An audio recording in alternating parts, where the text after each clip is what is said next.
All right, guys, today we're going to be going over how women will go to great lengths um, to get at a man's money and resources. I found another gold digging article, and the title of the article is "How to Snare a Millionaire."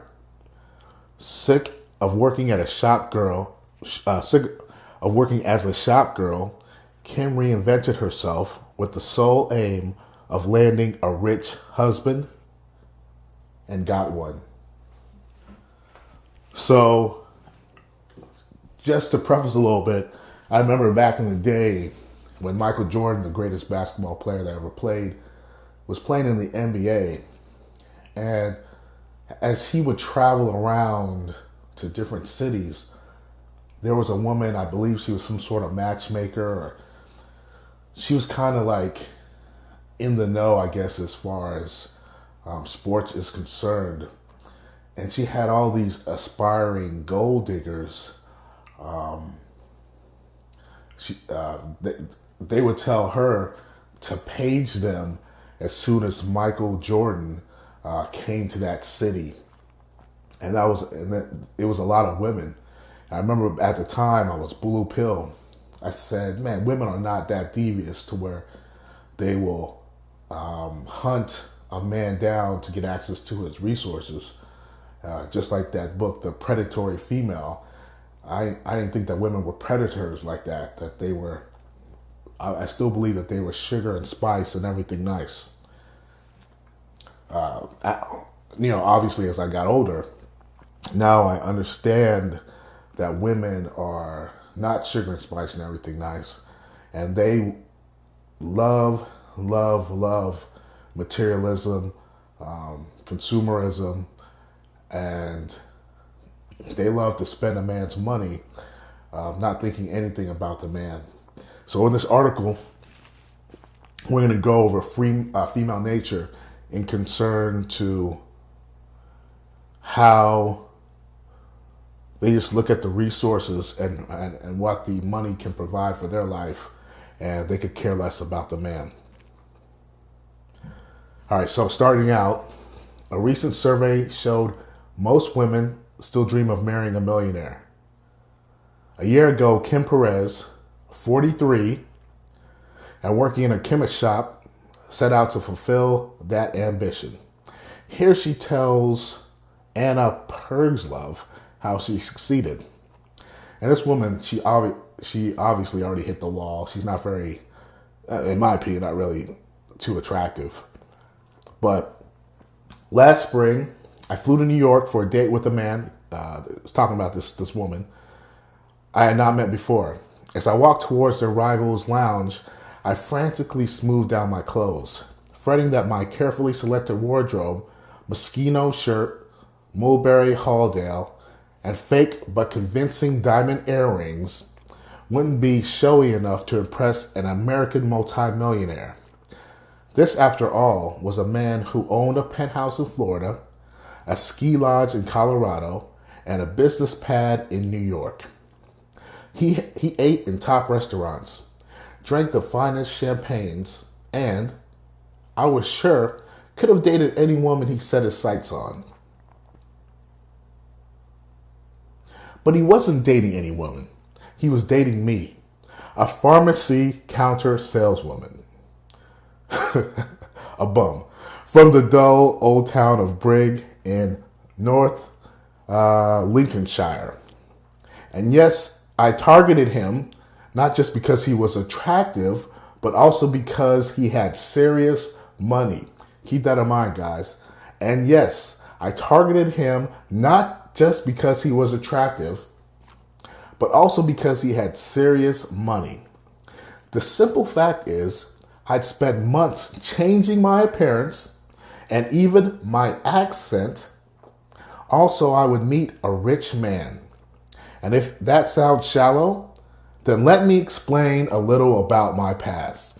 So here she's going to go on, and she's going to talk about how she had it so bad, and it's basically making excuses for why she is changing herself up, just like in that book, The Predatory Female, how they use the chameleon syndrome to change in order to attract and subdue a man. Okay, I came from very humble background and left school with no qualifications. Whose fault is that?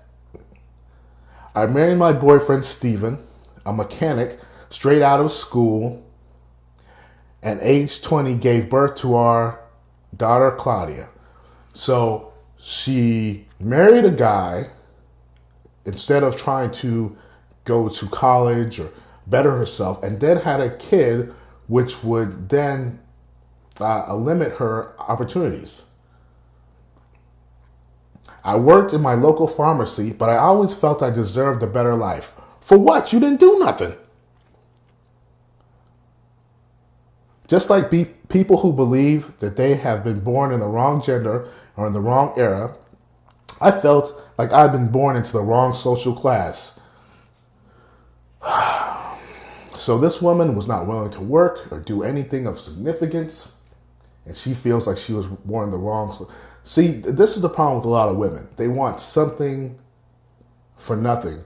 And men, a lot of simps, manginas, blue pill guys, they're willing to give women who don't deserve anything the world. And then men who are basically more capable will go tell them, oh, you go find a job, or because you don't look right, then I'm not going to give you an opportunity, and you're a loser, go make something out of yourself. And then we'll help loser women all day. But anyway, let's get back to it. I had this hunger for the finer things in life, and the lives I read about in glossy magazines, which women always do, like to read about other people's lives. I wanted to live in beautiful houses and own designer clothes and jewelry. Although people always describe me as good looking, I dreamt of having a nose job and a boob job. If I really wanted to live this life I dreamed of, it was obviously obvious that my next partner would need to have money, proper money, to support, basically what she's saying here, he needed to have money to support me since I'm a parasite. So when my marriage fizzled out and I found myself nudging 40, I decided to reinvent myself into the kind of woman that a wealthy man might find attractive. But how could a beauty counter assistant from Brig pull it off? In my head, I made a mental list of how I could go about it. No man is going to look at a woman he believes is simply after his money, so I had to pretend I had my own. The first thing that had to go was my northern accent. I always hated the way people from Briggs said "ayo" and referred to me as our Kim. Northern accents make people assume you're stupid and working class. Oh no, stupid and working class means you actually work for a living. I needed to delete my past in order to change my future. First, I decided to invest in elocution lessons. I spent, get this, €600 seeing a private tutor twice a week. After 6 months, it was virtually impossible to tell I had been born in the North. Secondly, I needed to know where rich people ate and where they holidayed. I needed to educate myself. I read glossy magazines to find out about the best restaurants and the most luxurious resorts. And I got books from the library on etiquette. I didn't want to use the wrong knife or pick up someone else's bread roll by mistake. I remember one book said it was okay to get your compact out at the table because the queen does it. I do that all the time now. Unbelievable. If I was going to convince someone that I had the same life as them, and more importantly, that I could fit into their world, I needed to know the places that they were talking about and exactly how to behave. Finally, I knew I had to look the part. It's no good having a beautiful voice if you're dressed head to toe in high street clothes. Here, though, I had a problem. Now, check this out, guys. I'd already spent my savings on elocution lessons. How could I afford a whole new wardrobe, and a designer one at that, on my meager wage? But I wasn't about to give up. No, no, no. Not this freeloader. I took on many shifts as I could manage and saved every last penny. Instead of buying from designer shops, I spent hours scouring eBay. I decided I would focus on building up an expensive look to be worn only on dates.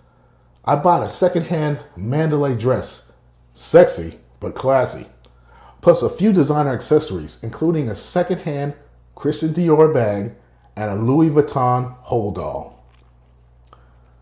I also bought a crisp Moschino shirt and some well-cut Joe's jeans for a more casual look. See, look at all this work and money that she's spending just to snag a millionaire. Why couldn't she put this work into bettering herself? Into going to school, getting a degree. See, this is why a lot of men say that women need men. Because they don't have the ambition to do something that's worthwhile or go after, to have integrity. You know, they would rather change themselves and look a certain way and change their accent and spend all this money to attract a millionaire so that they can freeload off of this guy's hard work. And the problem is there's so many simp men out there now, and the numbers are growing, it seems, every year, that are willing to take a freeloader like this in and take care of her when she hasn't done anything. And then these same simp men will turn away their brothers. And what I mean by their brothers is maybe there's male friends that they've had, they'll distance themselves from them. They won't give a guy that's trying hard, won't give him help in their company. But they'll marry some harlot off the street that's not worth $5. Okay. It didn't matter when I needed to default on my talk about not worth $5. It didn't matter when I needed to default on my electricity bill so I could afford, get this, hair extensions. I was speculating to accumulate, and I knew it would be worth it. Within a year, I completely transformed myself. Friends I hadn't seen in months didn't recognize me.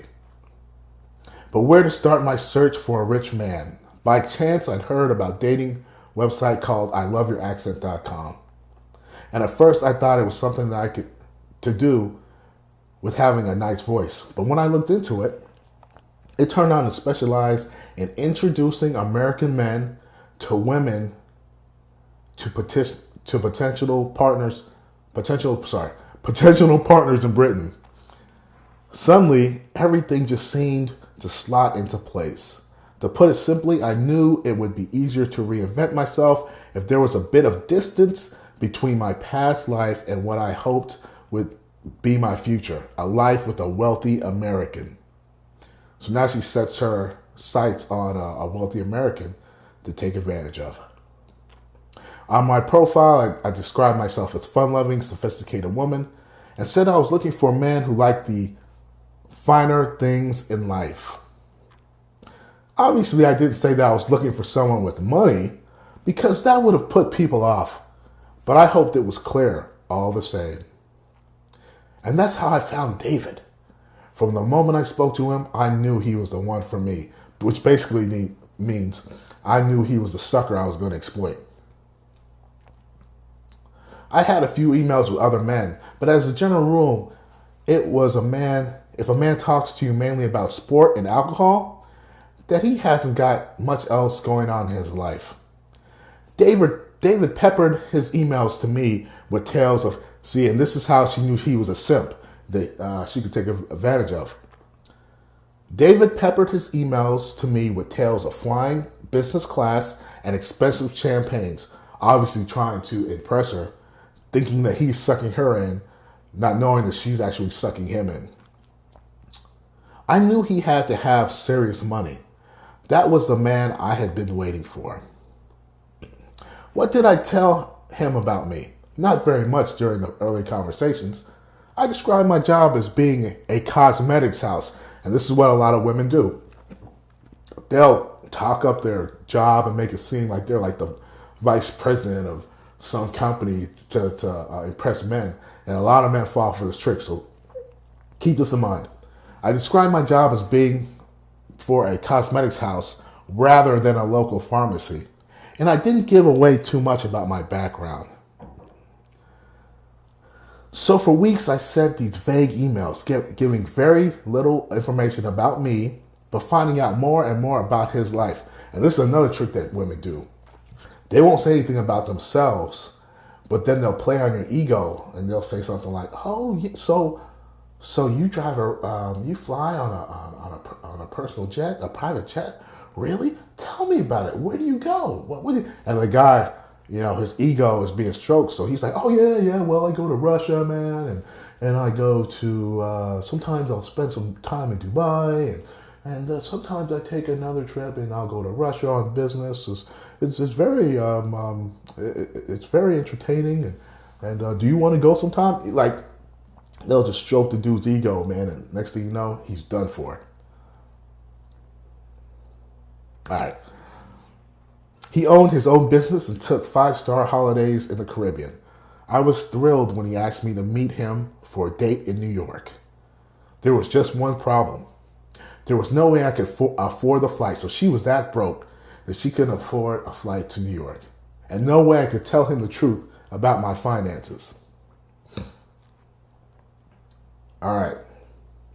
Now, this guy's going to do something simpish coming up, so be prepared. Instead, I stalled, telling him I had work commitments. It worked. Before long, he bought me a business class ticket and offered to pay for the hotel. It was a magical 5 days. Now, this is what she did to reel the guy in. The last time I've been to America, I've been eyeing a $50 fake designer handbag. So this girl is basically a hood rat, really. This time we stayed at the Waldorf Astoria, where David had booked us separate rooms, so there was no pressure to sleep together. We spent the next 5 days, and this is where he was trying to show off again, 5 days going to galleries and designer clothes shops and eating at the most wonderful restaurants. And on the final night, we slept together. Not least because by then I found David irresistible. Translation is, she found the money that David had irresistible and the lifestyle irresistible. She couldn't give two shits about David, really. It was the money that really turned her on. I remember vividly that his last words before I got on the plane back to London were, "Bye, sweetie," which really worried me. It sounded as though it might be nothing more than a good-looking distraction. Back in the UK, however, there were beautiful flowers and a card waiting for me, more simp behavior, telling me what a great time he'd had. And from there, the relationship became very intense very quickly. We talked on the phone 6 or 7 times a day, and David would always sending me huge bouquets of flowers. Simp, simp, simp. Just 3 months later, he asked me to marry him. 3 months he asked his harlot to marry him. 3 months. And move out to America. I didn't hesitate. By then, I was head over heels in love with his money. I was head over heels in love. My friends and family were shocked that I'd be so readily able to give up my life. But that had always been the plan. If you settle for the mundane, then that's how your life will be. Instead, I identified my dream life and had been determined to get it. So now she's making it seem like she's some sort of motivational guru, that what she's doing is right, when ultimately she was a loser who screwed up her life, having a kid young, not going to college, not learning anything, who then decided to change her appearance so that she can latch on to a person who actually works hard for a living and freeload off of him. This woman is a harlot of the highest degree. In August last year, David and I were married in his Florida apartment and spent our honeymoon traveling around the Caribbean. I wonder who paid for that. Only a handful of his family were present at the wedding, plus a few of my really good friends and one of my favorite aunts. Yes, it's fair to say that a lot of people from the old life thought I was being cold and calculating, which she was, and they didn't want to support me. But I can live with that, and this just shows the narcissism, sociopathic behavior right here. And they didn't want to support me, but I can live with that. See, a lot of women can do that. If they feel that it's right, it doesn't matter if they have to kill people to get it. They'll do it. If they have to abuse people or hurt people along the way, it doesn't matter. As long as she feels good about it, everything's A-okay. A month before we got married, I did take David back to Brig to show him where I came from. And at this point, I was a little more open with him about my background. See, and this is also a lot of things that women will do. Once they have you locked in and married, then they'll open up to you and tell you stuff because they know that you're pretty much screwed at this point. So then that will be a little bit more honest. David's only comment was, "Let's get out of here." He still doesn't know exactly how close to the breadline I've been, though I did confess that I changed certain things about myself to attract him, and he thinks that's funny. Americans are generally more comfortable with the idea of bettering yourself than British people are. I don't know about that. I have family in Britain, and a lot of British people like to get posh. But anyway, now I really am living the dream, and I have to pinch myself every morning to remind myself that I've actually been this lucky. My life now consists of, get this, check out this freeloader. My life now consists of shopping, then going to the gym, or for lunch. David's helping me set up a little fake tanning business to keep me occupied because there's only so much shopping you can do. Apart from my gorgeous husband and our lovely homes, I've got a beautiful white Mercedes to drive and a closet full of amazing clothes. Not to mention a diamond bracelet and Rolex watch. Now, see, and this is the problem why women are always so fucking unhappy. What does all this bullshit have to do with happiness? What happens with women is that they'll have this stuff and they'll show it off and they'll get a high from showing other women what they have. But then the luster always fades and then they drop right back down into depression. And then they wonder why they're depressed and unhappy. And they have to keep on accumulating stuff to actually feel some semblance of happiness. And that's why you shouldn't marry women like this. This is why I think you should go MGTOW. Because you don't have to deal with the upswings and downswings of women's neurosis.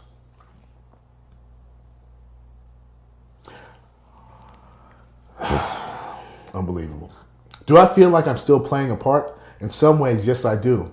I'm still careful to keep things vague when I talk to people about my background. And do people back home who know the whole story think I'm a gold digger, which you are? Well, yes, of course, some of them do. But get this, more sociopathic behavior. But I'm not interested in what other people think. I would recommend what I've done to any woman who is in a rut and really committed to pulling herself out of it. Just look at my life. You can do the same. And this is the problem with articles like this. They encourage other women to be parasites or freeloaders as well.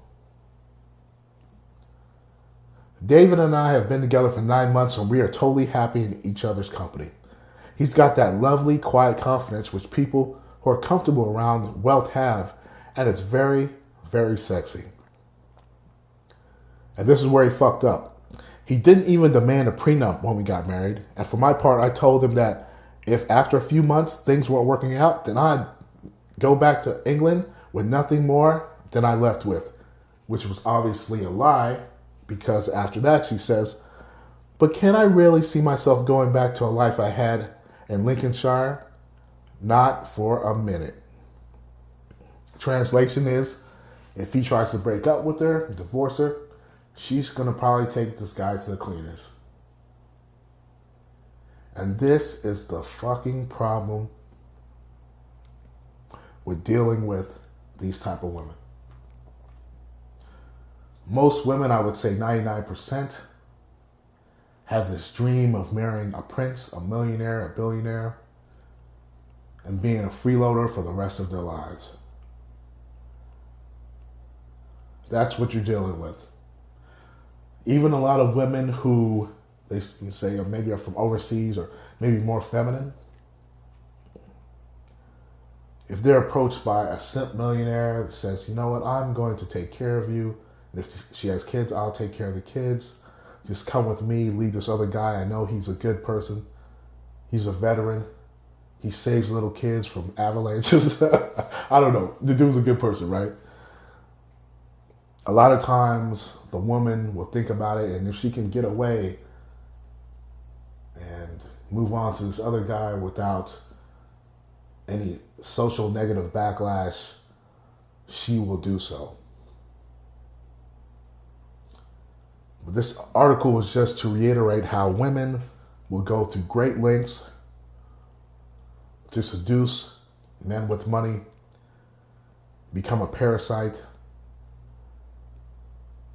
how they won't try to improve their own lives. They'll look for a person who has already worked hard, and how they'll latch on to that person. And it just goes to show you why you should not put pussy on a pedestal, why you should not put a woman above you as a man,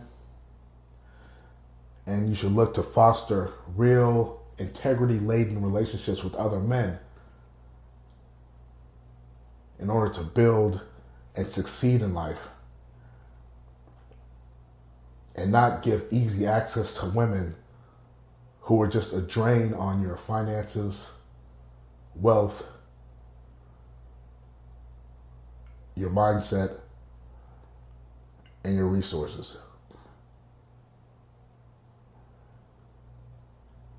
But if you like this video, give a thumbs up, share, hit the notification button, support other MGTOW channels, and remember, it's always best to go your own way.